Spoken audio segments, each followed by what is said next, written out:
네, 모시고 안녕하셨습니까? 오늘은 천지 부모 장을 봉독을 해주셨습니다. 여기 마지막 구절에 하늘은 사람에 의지하고 사람은 먹는 데 의지하니 만사를 난다는 것은 밥 한 그릇 먹는 이치를 아는 데 있다. 이런 구절이 있습니다. 벌써 한 해가 다 끝나가죠. 나라 안팎으로 어려움이 굉장히 많은 때입니다. 그럴수록 기본을 생각하게 됩니다. 천도교의 기본은 모심이고 우리 생명의 기본은 밥이 아닌가 생각해 봅니다. 하늘은 대진사님께서 풀이해 주신 것처럼 허령이죠. 신령하지만 비어있는 실체가 없죠. 우리 눈에 보이질 않죠. 그러므로 물건의 자취를 남길 수 없다고 하셨습니다. 때문에 육신이 있고 하느님의 뜻을 아는 사람들에 의해서 그 시련을 의지합니다. 반면에 사람은 이 하느님이 주시는 외유기화가 있어야 그 기운과 생명이 유지가 되지요. 만물은 이렇듯이 물 셀 틈 없는 생명의 그물로 연결이 돼서 서로 기화를 합니다. 만물이 이렇게 서로 연결되고 하나로 기화하고 있는 것을 자각하는 것이 시천주, 즉 모심이라고 할 수 있겠죠. 때문에 신사님께서는 외유기화는 하늘로서 하늘을 먹는 것을 말씀하신 것이다. 이렇게 말씀 풀이해 주셨고, 성사님께서도 한 그릇 밥도 100사람의 노력으로 된 것이니 정말 힘쓰지 않고는 부끄러워서 감히 먹지 못할 것이다. 이런 말씀을 하시기도 했습니다. 그래서 밥 먹는 일상 중에도 우리가 하느님과 늘 연결되어 있는 외유기화를 항상 자각하라는 말씀이 아닌가 싶습니다. 오늘도 하루를 시작하면서 아침 식사를 하고들 오셨죠? 그 밥을 준비해 주신 모든 하느님께 감사드리면서 먹고 왔습니다. 그 밥이 내 몸 안에 계신 신령한 기운과 하나가 돼서 오늘을 살아갈 힘을 주고 있죠. 좋은 음식은 좋은 기운을 주고 반면에 탁한 음식은 속이 불편하고 소화하기가 힘듭니다. 졸립고 나른하죠. 거기에 더해서 상한 음식은 몸에 탈을 내게 하기도 합니다. 술 같은 독한 음식은 몸을 굉장히 힘들게 하죠. 저희 큰아들이 과민성 대장, 이런 요즘 젊은 사람도 굉장히 많습니다. 하루에도 화장실을 서너 번씩 들락날락 합니다. 시험 때나 긴장하는 일이 있으면 더 심해지죠.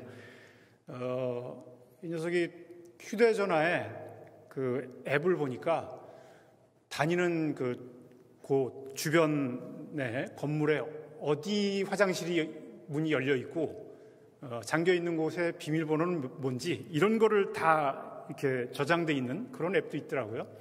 그래서 급하면 이제 어디든 찾아 들어가서 화장실 볼일을 봐야 되니까. 근데 요즘 젊은 사람들이 과민성 대장뿐만 아니라 좀 더 심해지면 궤양성 대장염, 그러니까 장이 설사를 하다 못해서 장벽이 허는, 이렇게 해서 출혈도 하고 이렇습니다. 크론병, 이런 질병들도 굉장히 많아졌다고 합니다. 사실은 이런 질환들은 저희가 대학을 다니던 80년대에는 교과서에서만 볼 수 있었던 질병이었어요. 그러니까 서양에만 있었지 우리나라에는 전혀 볼 수 없는 그런 질병이었는데 한 세대가 지나면서 우리나라에는 없던 질병이 그만큼 흔해진 겁니다. 사람은 그대로인데 뭐가 달라졌을까요? 생각을 해보면 요즘 젊은 사람들 기본적으로 식사가 굉장히 불규칙합니다. 내유신령과 외유기화는 늘 함께하고 규칙적으로 이어져야 되는데 불규칙할 뿐만이 아니라 그 내용도 좋지 않죠. 달고 짠 거리 음식이나 가공식품을 많이 먹고 기름진 음식이나 고기를 굉장히 선호합니다. 당연히 영양이 불균형하고 칼로리, 열량만 굉장히 높죠. 영양이 불균형하니까 많이 먹긴 하지만 몸에 필요한 영양소가 없으면 몸에서는 그 필요한 영양소가 공급이 될 때까지 계속 먹으라는 신호를 보냅니다. 그러니까 열량이 높은 음식을 계속 먹고 활동은 적게 하게 되니까 비만에다가 당뇨, 고혈압 이런 대사증후군 그럽니다. 그런 질병들이 젊은 나이에도 굉장히 일찍 찾아오죠. 그렇게 식단과 생활 습관이 달라진 겁니다. 우리 몸은 보통 이제 100조 개가 넘는 세포로 구성된다고 하는데 지금 이 순간에도 1분에 3만 개가 넘는 세포가 교체가 되고 있습니다. 그렇게 해서 피부는 한 1년이면 완전히 새로운 피부가 되고 간은 한 2년, 골격은 한 10년 정도면 전체가 교체가 된다고 합니다. 그동안 뭘 먹고 어떤 마음으로 어떻게 사느냐에 따라서 세포 상태가 달라지고 그 세포로 구성되는 우리 몸의 상태가 달라지게 되죠. 또한 우리 몸 안에는 내가 아닌 수많은 다른 생명들이 나를 돕고 있습니다. 진짜 말 그대로 또 다른 내유 신령이 우리 몸 안에 계십니다. 신령한 그 생명은 바이러스에서 기생충에 이르는 만종이 넘는, 종류만 해도 만종이 넘고 숫자로 따지면 수조 개가 넘는 숫자라고 합니다. 그 중에서 이제 장에서 살면서 음식물을 받아서 소화 흡수를 돕는 균들을 유산균이라고 하는데 그 유산균들의 입장에서 생각을 해보면 먹을 게 규칙적으로 공급이 돼야 자기들도 이제 그걸 소화시키고 먹고 이렇게 살아갈 텐데 음식물들을 불규칙하게 주니까 언제 들어올지 예측할 수 없죠. 그러니까 식량이 들어왔을 때 최대한 저장하고 버틸 수 있어야 됩니다. 그게 다 지방으로 축적돼서 살이 되겠죠. 먹을 때도 먹겠습니다, 들어갑니다, 음식 들어갑니다 이렇게 고하고 먹으면 준비를 할 텐데 요즘 신고들도 안 하고 그냥 마구 신고도 안 하고 들어오면 차분히 처리하지 못하고 대충 처리하고 버립니다. 설사를 하는 거죠. 화장실을 시도 때도 없이 들락거리게 됩니다. 그리고 우리 사회가 건강하려면 농부도 있어야 되고 어부도 있어야 되고 공장에서 일하는 사람도 필요하고 군인과 경찰 이런 다양한 직군들이 필요하겠죠. 그런데 농사에 필요한 비료 또는 공장에 필요한 원료 이런 것들은 공급하지 않고 군인과 경찰에게만 필요한 총알이나 탄약만 공급을 한다고 하면 어떻게 되겠습니까? 얼마 전에 나라가 시끄러웠지만 비상계엄으로 만사를 한꺼번에 해결하겠다는 그런 발상이나 똑같은 거죠. 젊은 사람들 먹는 음식이 딱 그렇습니다. 그 사람들이 좋아하는 고열량 음식들은 비상시에 사용할 수 있는 탄약이나 마찬가지라고 생각하면 됩니다. 몸이 위기에 처했을 때는 빠르게 혈당을 올리고 에너지를 사용해서 싸우거나 달아나거나 이럴 때는 굉장히 요긴하지만 평상시라면 어떻게 되겠습니까? 과잉 열량이 되겠죠. 이런 것들은 다 지방으로 축적이 될 수밖에 없죠. 제가 어릴 때부터 지금까지 먹고 있는 기본 식단들을 보면 밥하고 김치, 나물, 된장국에 가끔 생선 정도 그리고 이제 드물게 고기, 아주 기름진 음식들은 보통 이제 명절이나 돼야 먹는 걸로 돼 있었는데 이런 전통적인 한식은 열량과 고른 영양, 섬유질까지 균형 잡힌 아주 건강식이라고 볼 수 있습니다. 서양 식단에서 건강식으로 알려진 지중해 식단이 보면 야채와 해산물, 유제품 이렇게 구성이 되는 굉장히 소박하고 열량이 높진 않지만 고른 영양을 갖춘 식단인데 결국 건강식들은 동서양이 일맥상통한다고 볼 수가 있겠습니다. 먹는 게 내 몸을 만들죠. 그 몸이 건강하게 되거나 또는 병이 생기거나 하는 것은 어떤 거를 어떤 생각을 가지고 먹느냐에 따라 달라지게 될 수가 있다고 볼 수 있습니다.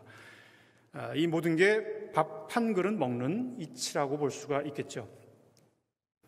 한 그릇 밥도 굉장히 많은 한울림들의 노력이 담겨 있고 필요하죠. 그래서 오늘도 남기지 않고 먹으려고 합니다.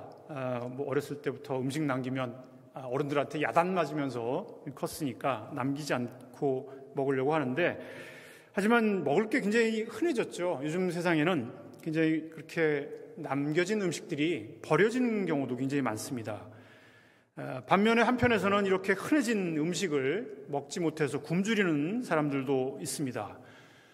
사실 누구나 노고근면, 부지런하고 괴롭고 힘쓰는 그런 생활을 하게 되면, 열심히 산다면 먹고 사는 거 정도는 가장 기본적인 의식주는 사실 걱정이 없어야 되는 게 사실인데, 힘들게 일해도 끼니를 걱정하는 사람들이 있다면, 그런 또 나라가 있다면 개인의 노력만으로는 어느 정도 한계가 있을 수 있습니다. 그럴 때는 제도와 정치의 비효율을 들여다봐야 될 수 있습니다. 조금 오래된 통계이긴 하지만 2000년 당시에 세계 인구가 60억 명이었다고 합니다. 그걸 기준으로 1984년도 세계 식량기구에서 평가한 바에 따르면 당시 농업 생산력을 기준으로 지구가 120억 명의 인구를 먹여 살릴 수 있었다고 합니다. 그러니까 60억 명이면 2배가 넘는 사람들을 먹여 살릴 수 있는 농업 생산력을 전 세계가 가지고 있는데, 그런데 가난한 나라의 가난한 사람들에게는 그걸 확보할 만한 경제적인 수단이 없어서 분배가 되지 않고 있었고, 반면에 부유한 나라에서는 전 세계에서 수확되는 옥수수의 4분의 1 정도가 소를 사육하기 위해서 사용된다고 합니다. 선진국에서는 그렇게 길러진 고기를 너무 많이 먹어서 영양 과잉으로 인한 비만과 당뇨, 고혈압 같은 질병으로 죽어가고 있고, 가난한 나라에서는 먹을 게 없어서 영양실조로 죽고 있는 사람들이 있습니다. 심지어 부유한 나라에서는 농산물이 과잉 생산이 되면 가격 폭락을 막기 위해서 폐기 처분하기도 합니다. 우리나라에서도 가끔 가격이 떨어졌다면서 밭을 농부들이 갈아엎는 그런 뉴스가 간혹 보도되기도 하죠. 먹는 거는 우리 생명이 살기 위한 가장 기본적인 외유 기화죠. 열심히 일하고 노력하면 굶지 않고 잘 살 수 있어야 되는데, 그렇지만 현대 복잡한 정치, 경제, 사회적 구조는 일하지 않는, 심지어는 실체도 없는 가상의 금융 자산이 가장 큰 돈을 법니다. 반면에 사람은 일자리가 없어서 빈곤에 떨어지기도 하고, 소는 배불리 먹는데 사람은 굶기도 하는 그런 부조리한 광경을 일상으로 만들고 있죠. 이 밥 한 그릇을 먹는 이치를 이루는 것은 그러므로 이 모든 구조적인 개벽이 필요한 만사일 수밖에 없는 거죠.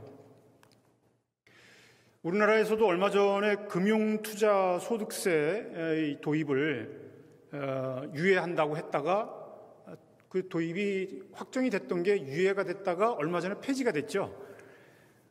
그걸 폐지했다면서 정치인들이 업적을 자랑하는 그런 현수막이 저희 지역에도 붙어 있고 했습니다. 참 후한무치한 사람들입니다. 사실 사람이 일해서 얻는 소득에 대해서는 세금을 줄이고, 사람이 아닌 돈을 투자해서 얻는 소득, 그러니까 돈이 돈을 버는 거에 대해서는 세금을 올리는 게 맞는 방향이라고 봐야 되겠죠. 그런데 이 후한무치한 정치인들이 거꾸로 가면서 오히려 그걸 자랑을 하고 있으니, 이 또한 밥 한 그릇의 이치를 몰라서 생기는 일이 아닌가 싶습니다. 우리 건강식이라고 말씀드린 이 한식의 식단 중에 중심은 밥과 김치죠. 그런데 오늘은 제가 밥과 김치를 먹고 왔지만 기후가 지금 점점 변화하고 있죠. 내일은 어떤 식단이 될지 모릅니다. 이미 경상북도 지역에서 주로 재배가 되던 사과가 강원도까지 올라왔다고 합니다. 제주도에서 간혹 보던 열대과일들은 남부지방이나 중부지방까지 열대과일을 재배한다고 하고 있죠. 기후변화 때문에 이제 배추 재배가 어려워져서 수십 년 뒤에는 아예 배추를 한반도에서 생산할 수가 없고, 아예 그렇게 되면 한식에서 김치가 사라질 수도 있다. 이게 외신 보도가 얼마 전에 나온 것도 있었습니다. 그리고 남해안에서 이제 양식을 하던 어종들이 이제 주로 우럭 같은 어종들을 많이 양식을 했었는데 이 해수 온도가 올라가니까 전부 떼죽음을 했다고 합니다. 그래서 양식 자체가 굉장히 어려워져서 요즘은 열대성 어종으로 양식을 바꿔야 되는 그런 상황이라고 합니다. 그런데 최근에 이 지질학 연구에 따르면 이렇게 최근 이렇게 기온이 올라가는 게 지금 현 세대에만 있는 일이 아니고 지구가 주기적으로 빙하기와 온난기가 반복이 된 것으로 밝혀지고 있죠. 빙하기 때는 이제 전 세계 꽁꽁 얼음에 갇혀 있다가 온난한 기후가 다시 찾아왔다가 생명이 많아졌다가 빙하기 때는 생명들이 또 줄어들었다가 이렇게 멸종과 번식을 반복했던 것들이 이제 반복이 됐다. 지질학으로 밝혀지고 있는데 현재는 이 빙하기와 빙하기 사이에 온난한 간빙기라고 합니다. 약 10,000년 전부터 시작된 온난한 현재의 이 지질학 시기를 홀로세라고 보통 얘기를 하는데 그 온난한 이 홀로세 동안에도 1,000년 정도를 주기로 기온이 이렇게 약간 좀 더 올라갔다가 조금 더 떨어지는 이런 시기가 반복됐다고 밝혀지고 있습니다.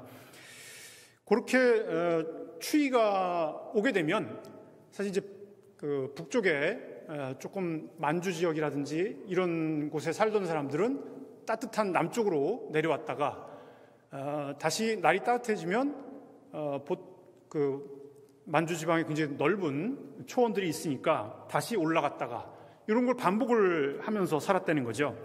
국경의 개념이 없던 시대에는 그렇게 동아시아에서 기후가 추워지면 아무르강 유역이나 만주 일대에 살던 사람들이 추위를 피해서 한반도 또는 이제 일본까지 이렇게 내려가기도 했고 기후가 다시 온난해지면 광활한 초원이 있는 북방으로 다시 이동을 하고 이렇게 살았다는 겁니다. 사실 한반도는 굉장히 산지가 많기 때문에 그렇게 지금처럼 이렇게 인구가 어쩔 수 없이 많아지기 전까지는 그렇게 인구가 많이 사람들이 선호하는 지역은 아니었다고 얘기를 하죠. 그렇게 남과 북으로 이동한 사람들이 혼합이 돼서 형성이 된 게 현대 한국인과 일본인들이라고 유전학적인, 지질학적인 여러 가지 연구들을 통해서 지금 밝혀지고 있습니다. 실제 역사상 동서양에서 흥했다가 사라진 많은 나라들이 있습니다. 동양에 가깝게는 명나라와 청나라의 교체기에서 멀리는 그 로마 제국에 이르기까지 망하기 전에는 굉장히 다양한 정치적, 경제적, 군사적인 혼란을 겪으면서 망하고 새로운 나라로 교체가 되는데 지금 최근의 연구들에 의하면 그런 여러 원인들 중에 하나가 이런 기후 변화로 인해서 갑자기 이제 기후가 추워지면서 식량 생산이 어려워지고 식량이 갑자기 줄어들게 되면 먹을 게 부족해지면서 그로 인해서 이제 물가가 올라가고 경제적인 혼란이 오면서 사회 불안이 오면 나라가 이제 망하면서 새로운 나라로 교체가 되는 이렇게 됐다는 거죠. 그게 일치가 된다는 거죠. 기후 변화와 정치적인 어떤 변화가. 그래서 지금 현재 기온이 인간의 활동에 의해서 비가역적으로 올라가는 극한 온난화의 시대가 시작이 됐다고 얘기합니다. 이걸 이제 인류세라고들 얘기하기도 하는데 지금보다 기온이 올라가게 되면 저위도 지방, 중국 남부 지방이라든지 한반도의 어떤 남부 지방, 남쪽 지방 같은 경우에는 극한의 가뭄과 홍수, 여름에는 너무 이제 비가 안 오면 가뭄으로 올 때는 너무 심하게 오는, 이미 몇 년 전부터 우리나라도 지금 경험을 하고 있는 일들이죠. 그렇게 되면 사람이 살기 어려워지고, 반면에 지금 북쪽의 만주, 시베리아, 영구 동토 지방의 얼음들이 녹아서 농사가 가능해지는 지역으로 지금 변해가고 있다고 합니다. 그렇게 되면 다음 세대에는, 우리 다음 세대는 어쩌면 그런 지역으로 이주해서 살아야 될지도 모릅니다. 이른바 이걸 기후 난민이라고 얘기를 합니다. 그런데 국경의 개념이 없던 역사 이전에는 그렇게 자유롭게 오르락내리락 하면서 살 수 있었는데, 지금은 이동수단은 굉장히 발달을 했죠. 그렇지만 정치적인 장벽으로 가까운 북한이나 만주로 이주는커녕 여행도 어려운 시대죠. 다음 세대에는 이런 정치적인 이런 상황들이 달라질 수 있을까 모르겠습니다. 어쨌든 기후 변화에 따라서 이렇게 식단이 달라지고 삶의 터전까지 바뀔 수 있는 이 모든 것 역시 밥 한 그릇을 먹는 이치라고 볼 수가 있겠습니다. 오늘 봉독한 천지 부모장에는 또 이런 구절도 있습니다. 어찌 홀로 사람만이 입고 사람만이 먹겠습니까? 해도 역시 입고 달도 역시 먹고 먹는다.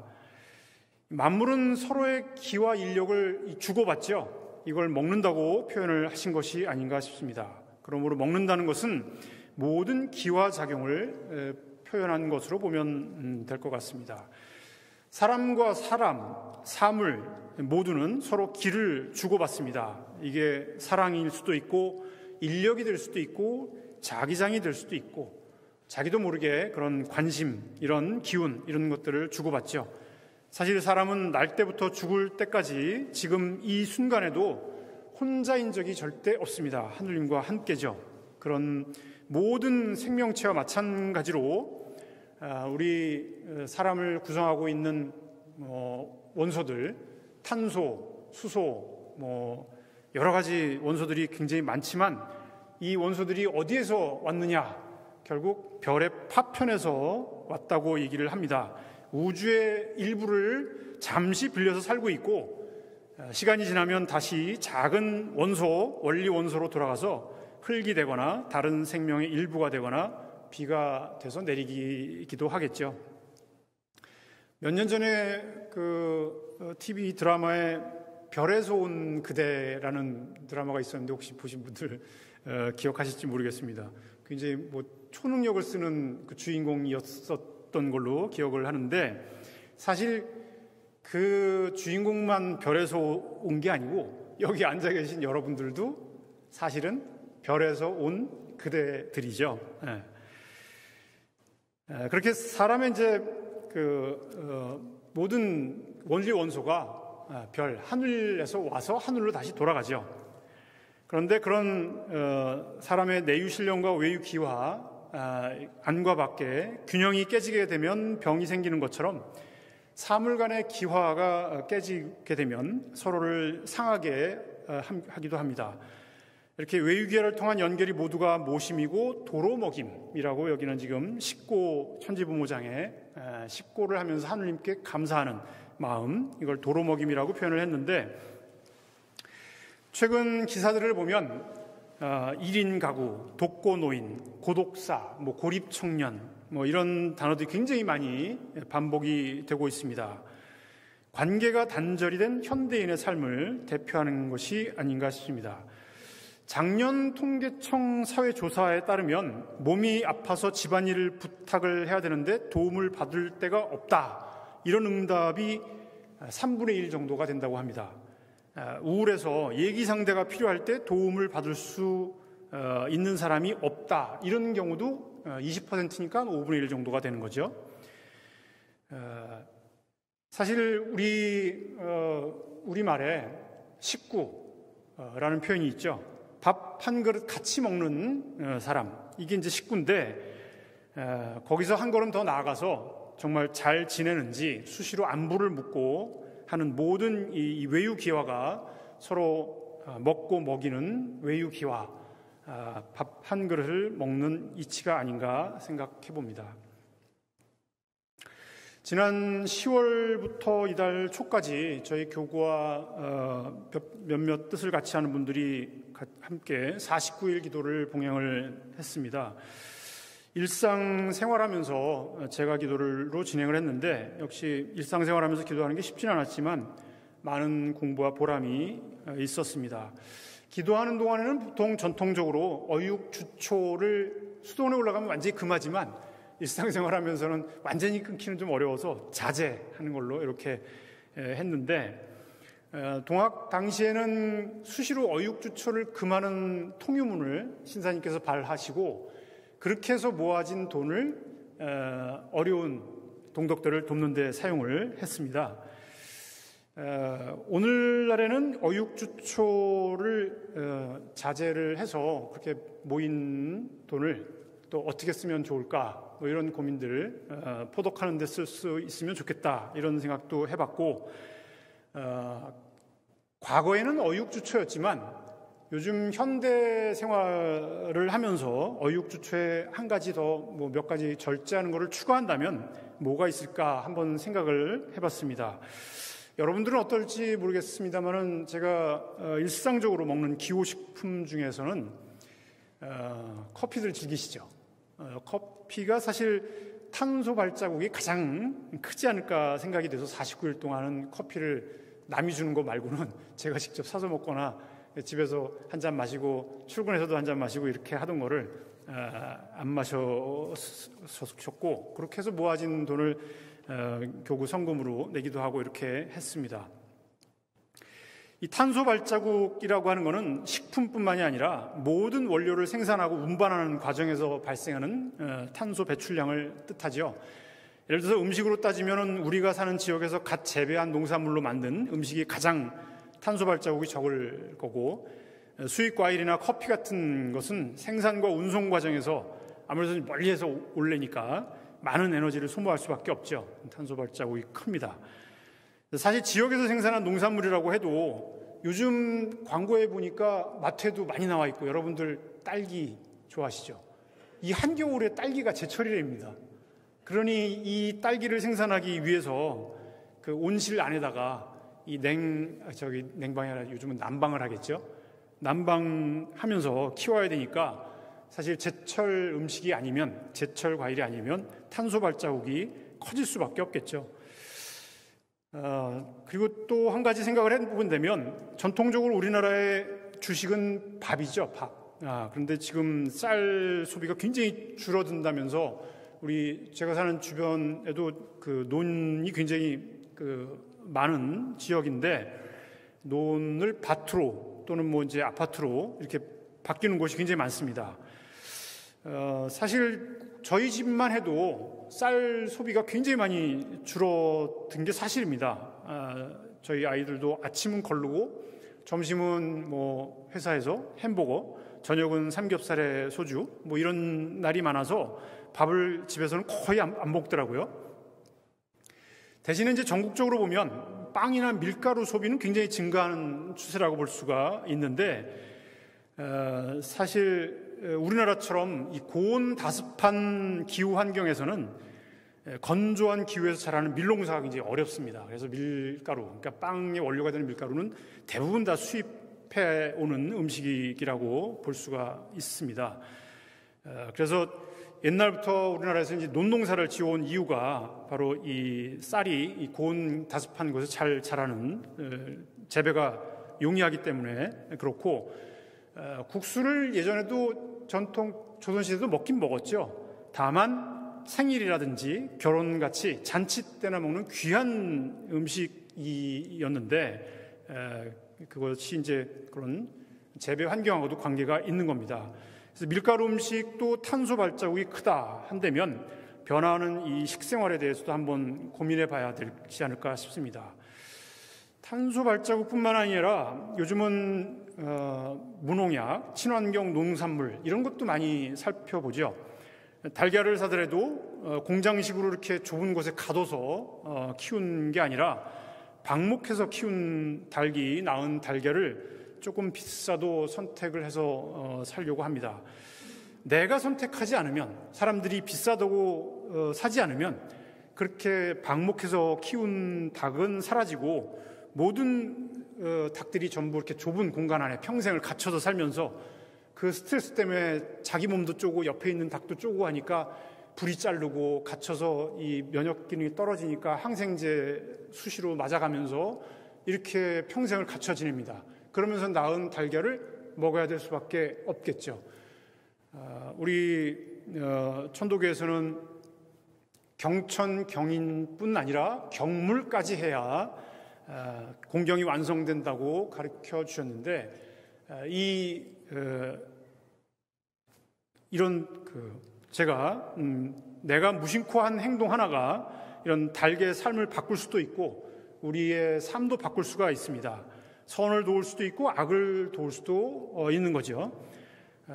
그렇기 때문에 장을 보더라도 원산지나 제철 재료인지 어떻게 키우는 것이 농부의 마음인지 어떻게 키우는 것인지까지 느껴보면서 꼼꼼하게 잘 확인해 보는 것도 밥 한 그릇을 잘 먹는 것이 된 거라고 생각합니다. 어쨌든 그렇게 절약한 비용은 동학 당시와 마찬가지로 하늘님을 위해서, 하늘 사업을 위해서 사용한 것으로 이렇게 했습니다. 사실 자기가 먹는 것을 덜어서 남을 돕고 하늘님을 돕는 이런 정신이 우리 교회의 전통이자 독특한 제도인 성미의 정신이기도 하죠. 모두 내가 먹는 만큼 하늘님도 먹고 서로 먹여주고 도와주는 도로 먹임이라고 신사님께서 표현하신 것처럼 그런 이치입니다. 이 또한 밥 한 그릇을 먹는 이치라고 할 수 있습니다. 이렇게 먹는 것 하나도 하느님께 구하면서 그 이치를 생각하고 모든 외유기하를 감사하는 것이 수행이기도 하고 공부이기도 하고 지기도, 즉 도를 아는 것이라고 볼 수 있습니다. 그런데 사실 다른 한편으로 생각해 보면 그렇게 먹고 즐기는 거 하나하나를 매번 따지고 생각해 보라고 하면 말은 맞는 말이긴 하지만 어렵기도 하고 본인이 지키는 건 모르겠지만 다른 사람한테 그런 얘기를 자꾸 하면 잔소리한다, 꼰대짓 한다 이런 얘기를 들을 수도 있을 것 같아요. 사실 지난 미국 대선에서 미국에서 민주당이 진 것도 소위 이런 정치적인 올바름이라고 표현을 하는데 이런 것들을 너무 강조하고 사람들의 마음을 살펴보지 못한 그런 정치적 올바름에 갇혀 있었던 것도 한 가지 원인이라고 지적을 하고 있습니다. 사실 세상 사람들은 바른 얘기를 하면 앞에선 고개를 끄덕이기는 해도 속으로는 지루하다고 생각하는 경우가 많죠. 반면에 진심으로 노력하는 것을 알게 되면 거기 따르는 것도 사람입니다. 얼마 전에 화제가 됐던 요리 경연 프로그램 그 흑백 요리 대전 보신 분들 계실 텐데 거기 출연한 요리사들의 식당이 전부 손님들이 많아졌다고 하죠. 사실 근데 그 미슐랭 별 하나라도 받은 식당의 요리 가격은 저는 안 가봤지만 가격이 상상을 초월하더라고요. 이제 그럼에도 그 요리에 들어가는 재료를 방영하는 걸 보니까 선별하고 손질하고 조리하는 그 모든 과정에 드는 노력을 사람들이 알게 되니까 가격이 비싸도 그걸 인정하는 거죠. 사실 요리라는 그 말 자체가 료자가 헤아릴 요자고 리자는 이치입니다. 이치를 헤아리는 작업이거든요. 밥 한 그릇을 아는 것과 통하는 겁니다. 모든 만사의 이치가 통하는 거죠.